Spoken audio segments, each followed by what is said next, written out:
Hello' guys, মই পৰিয়ে মোৰ অন্য এটা ভিডিঅ'ত আপোনালোকক স্বাগতম জনাইছোঁ। আজি আমি মা পাপা মই দুলীয়াজানৰ পৰা শিৱসাগৰ আহিছোঁ আৰু কেলৈ আহিছোঁ ভিডিঅ' শেষলৈ সকলোখিনি গম পাব।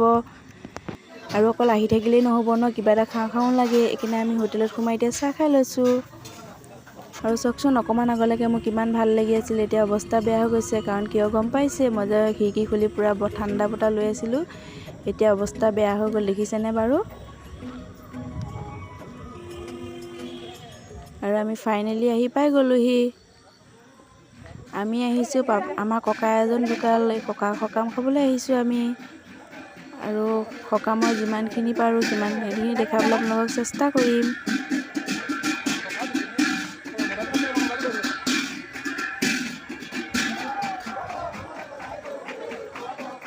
এয়া ভকতসকলে নাম লৈ আছে। আমি প্ৰথম ভিতৰলৈ গৈ অলপমান ফ্ৰেছ হ'লোঁ। তাৰপৰা আমি আকৌ নামত বহিব লাগিব। আমি এতিয়া অলপমান ফ্ৰেছ হৈ ল'লোঁ। এতিয়া আমি ভকতসকলে নাম লৈছে, ভকতসকলৰ লগত বহিম। এতিয়া আমি নাম শুনিম। Bye bye.